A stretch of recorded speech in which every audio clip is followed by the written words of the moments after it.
Coach Rahz the Motivator, and my partner in crime is over there. That's AKA Mr. Nutrition, Greg Califatic. How you doing over there, Greg? Feeling good today, Rahz. How are you?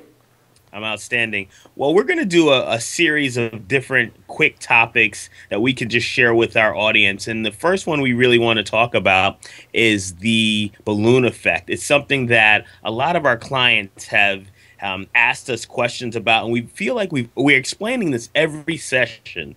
And we want to really to answer it one time and share it with the world so you guys can all get this information. So, Greg, just give me a brief overview on what exactly is your interpretation of the balloon effect. Yeah, for sure. Actually, what's cool is I'm actually sitting on a balloon, so this feels good today. So the balloon effect, so it pretty much talks about the whole low-carb result that you can get. And when we explain to clients, when they come to us saying, "Oh, Coach Greg, Coach Rahz, why is it that I gain weight when I eat carbs?" Well, when you go onto a low-carb diet, what happens is you have to think of your body like a balloon, like a muscle in a sense. So when you go low carbs, you're exercising, you're eating low carbs, your body deflates in a sense, or your muscle deflates. So therefore, you're going to lose weight, water weight, carb weight, plus a little bit of fat. Now, the hardest thing to explain to a client is how to bring carbs back in and explain the weight gain that they have. And no matter how many times, I'm sure you've heard this so many times, Coach Rahz, "Oh my God, I can't eat carbs, I just gained weight." Well, what happens is when you take carbs back in, your balloon, again, fills right back up. So it makes sense. So it's not really fat weight that you're gaining. It's more carb weight, water weight. And now correct me if I'm wrong. I believe for every gram of carbohydrate that goes in your body, you have 4 grams of water it pulls into the muscle. Is that correct? Absolutely. So when that happens, naturally, you're going to gain weight, but it's not a bad thing. And that's why we have to try to explain to clients that it's not about the weight loss. It's about the fat loss, the inches that we're talking about with you guys. So, can you think of an example of someone who came in recently that might have, thought about, "Oh my God, I can't gain weight," like someone who might be fearful of carbs?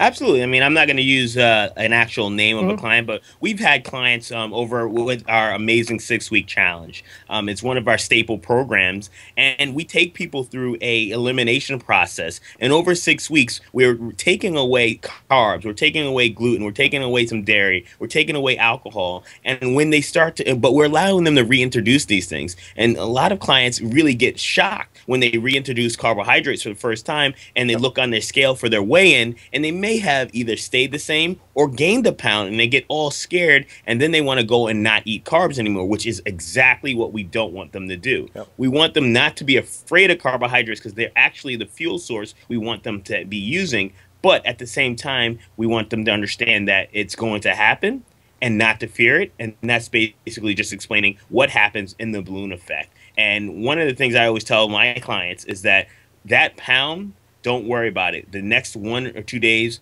will come back off. You'll jump back on the scale, and you're going to feel amazing. And you're going to most likely finish the week less than you thought you'd even do, as long as you stick to the plan, follow the system, and keep moving. Yep, and just to kind of go off that too, so we can even talk about the whole carb spillover. So as much as we want the balloon or the carb balloon to kind of shrink down and maintain a little bit, there are times where we want to bring carbs back into our plan to increase performance, increase energy, and also increase fat loss for some people. But there is that whole carb spillover. Just like a balloon can only handle so much water, it gets to a certain point that, boom, bursts, water starts spilling out.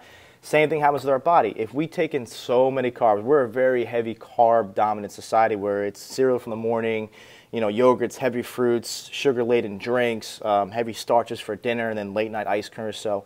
So your body can only handle so much of that. And what your body cannot handle after that, it has to convert and store into fat.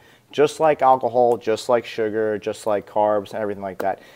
So you want to be careful of that whole carb spillover. So if you feel like you had a really bad day where you ate a lot of carbs, the whole thing is, how do I deflate that balloon? Well, through strength training, through what we call metabolic cardio, and through decreasing your carbs. It's a necessary thing. It's not an evil thing. It's not a diet. It's not deprivation.